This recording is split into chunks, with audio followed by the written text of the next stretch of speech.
point. What are you saying? Why are you killing yourself over another person's headache? People of the southeastern Nigeria are protesting every Monday and Tuesday. Sometimes they extend it to 1 week. Why?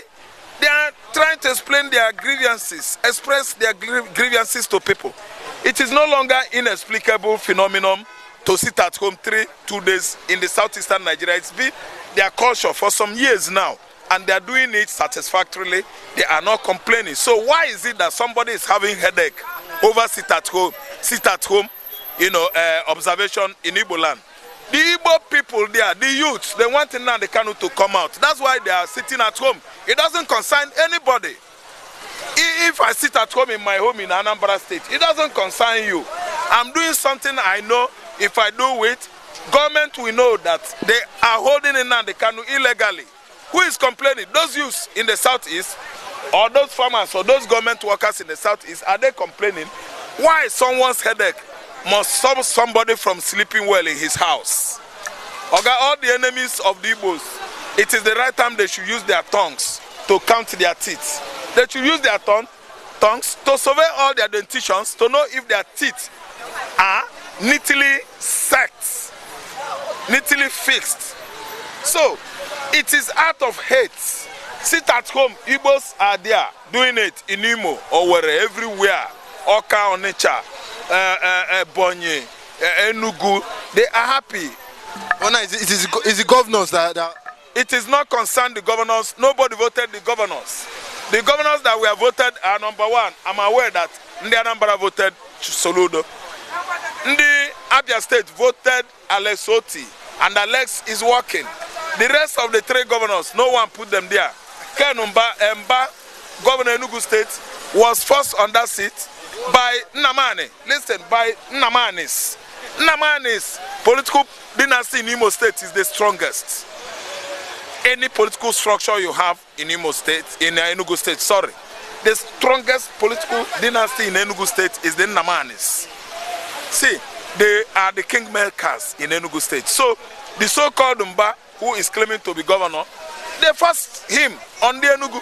So Mba is not happy, but in the Enugu they are happy because they are protesting that nnamdikanu should be out. So all those ranting and chanting, chantings by Enugu State governor is just, I think, quoting it out of context. He's doing it, he's quoting out of context. It doesn't concern the Enugu. In the Enugu they are happy on what they are doing. Sitting at home, they have, all been adapted to it. Nobody's complaining again. It shouldn't be an issue that will be bothering people. Those people, they have not complained. It's only the beneficiaries of Fulani hegemony government, beneficiaries of Tinubu government in the southeast, they are the ones that are turning their back, frowning at sit-at-home order. They are doing it rightly there. They are peaceful, they are not carrying gun. It was government that were taking gun, carrying gun, pursuing and killing them. Then they turn on them against government in self-defense. Gone are the days when you are killing in Igbo land and they will be looking at you. That time has gone. Shooting and shooting of the youth. It has clear for everybody's eyes that nobody is above gun, using gun. Anybody can run gun. So in self-defense, those youths in the southeast, I think they were allowed to carry gun as well. So let me tell you, sit at home is a welcome thing. Welcome caution in Igbo land now, until nnamdikanu comes out. No, they should go and rest. They are all beneficiaries of illegal regime of APC. We don't accept APC in the southeast. They know that they want forces on us, and we are trying to tell them we have our own tools we normally use to fight government. Sit at home is the best. And how can Tinubu compensate Okachuku, or Ohaneze compensate Okachuku, or Ndibo compensate Okachuku? Ndibo, Tinubu, Ohaneze, they are not the people, the persons of interest here.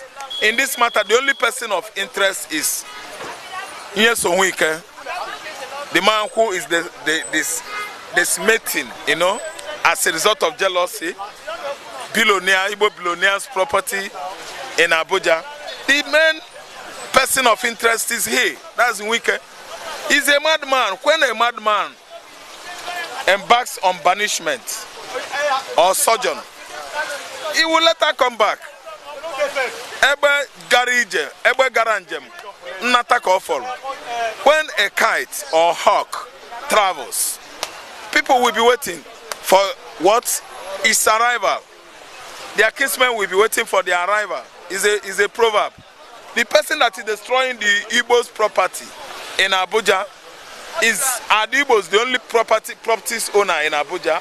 Many people they own property in Abuja, but the sophisticated property, expensive, costly properties in Abuja are owned by the Igbo billionaires. So the only thing is that Wike will later receive the repercussion, because I don't see anything on that. Because they said if your building is located as a wrong location, you know, you should do something about it. And you can see the buildings so far, Wike, you know, has been destroying in the FCT. They are all Igbos. So I don't know whether he's doing it indiscriminately or discriminately. To me, I think the Igbos are the perceived enemies here. They are the ones that are collecting the jab from Wike. Almost 250 buildings in one estate. I think that's the current issue now. Was, you know, we are destroyed by Ministry of Work, Minister of, is it Governor of FCT or Minister of FCT? So, or President of FCT. He's doing all this thing to antagonize his Igbo kinsmen. We know that in every 12 there must be Judah.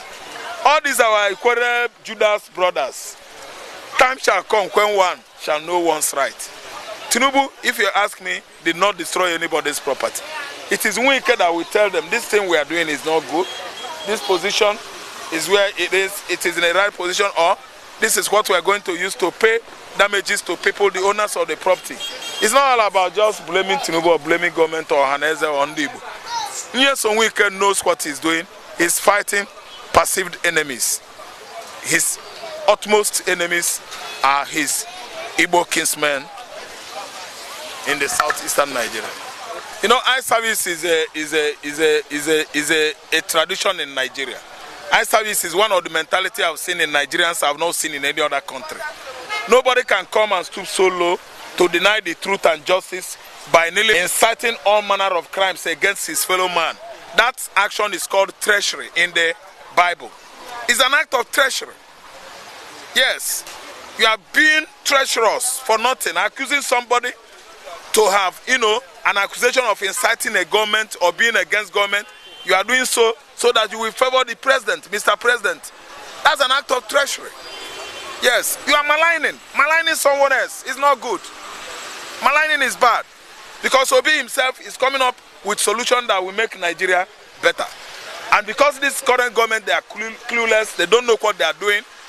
They don't know everything about ups and downs of government. All they do is just, they are there to siphon money, they are there to come out with gigantic project that is going to sink down trillions of naira. Out of that money mapped out, trillions now. How much? How are you sure they're going to use the money on that project?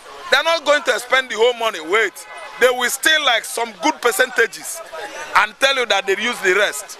So that's why Obi, that is an economist, they don't want Obi to come closer. The only critics of this government is Peter Greg Obi, because actually they know that Obi won presidential election of last year. So that's why they don't want him to come closer with his baggages of criticism. Criticism is what we help government. When you are in government and nobody is telling you, you have done wrong here, correct it. You have done, how are you going to get it right? But they don't want to do that. Like today now is press day, and they are fighting us because today is press day, and they are fighting us. Sure, understand? Press. They don't want press to talk. Federal government don't want press to talk. I didn't understand.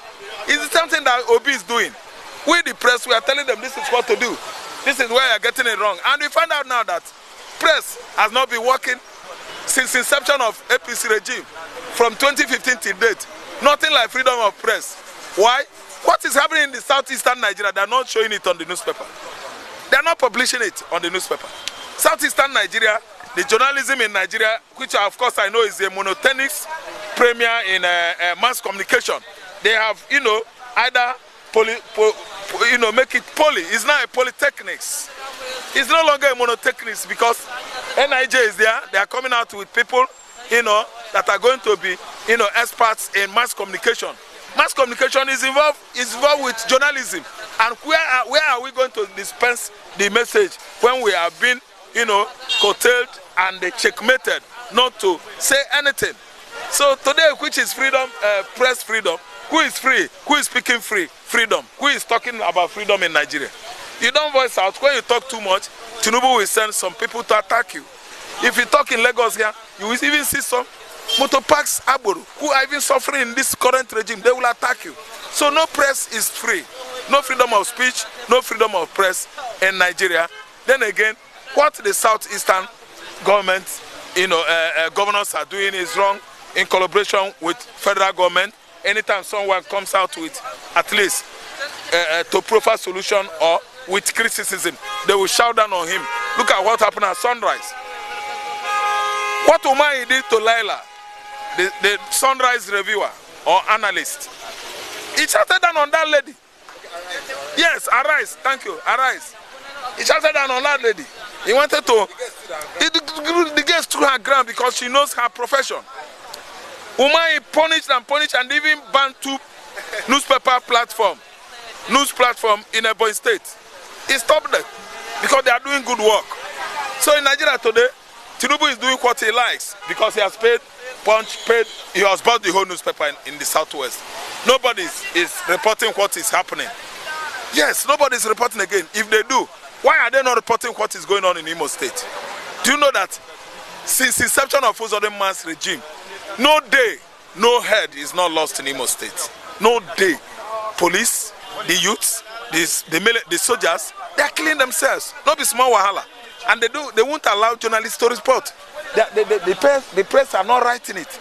I'm surprised that the Punch is not covering the whole happenings in the southeastern Nigeria, mid-belt, and the rest of the regions here. So they have sellotaped the mouth of the press. And press, they are just like, and we're just following their, miming. They speak in mime. Their communication with us now is mimic, M-I-M-I-C. So it is bad. We are not free. Obi is not free to talk. Atiku spoke and talked until they scared him into where? UAE. He was scared into UAE, still staying there. So nobody is talking. And my happiness is now we are trying to beg Tinubu government, we are trying to beg APC to try to arrest Obi.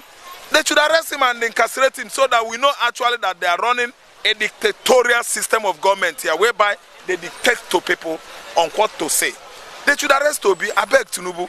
We are begging you, Shatima. You, Omahi, that is talking nonsense. You are the one inciting Igbo against federal government, doing all manner of instigatory job to make sure that federal government turn their back on Igbo man. Omahi, you are the one inciting us. Obi is not inciting anybody. Obi is a tribalized Nigerian. He's not tribalistic, as you could see. Last year, everyone voted for him. Obi is our man. No matter what you say, Omahi. If I see anywhere I should be, hailing or composing a befitting music in favor of Peter Greg Obi, I should have done it. He's the right person now, and positively, Obi is the person of interests in Nigeria. Thank you. But sorry, there's one Obi touched on them after destroying that landmark properties that will affect people that own job. There are jobs losers now, seekers. Job seekers are not going there again. The ones that have found the job, they are now become losers. They have lost the job. So Obi's solution is so comprehensible. Yes, so comprehensible, so digestible even to a toddler that is still playing with toys. That demolition of landmark property is going to create what? Unemployment. Unemployment. The ones employment is created in the past, there is job loss for the employee working there. This is a layman language, in a layman way, layman understanding. Every layman understands that people lost their job as a result of demolition of landmark property. in the island. So let me tell you, APC, we know over the years now, are trying to run a one-party system, and they have succeeded on criminalizing all the agencies of Federal Republic of Nigeria. They have seized power, they have seized the police, they have seized the military, the immigration, the customs, the prison, everywhere. All the security apparatus or operatives in Nigeria or agencies have been seized by this demonic, devilish party called APC.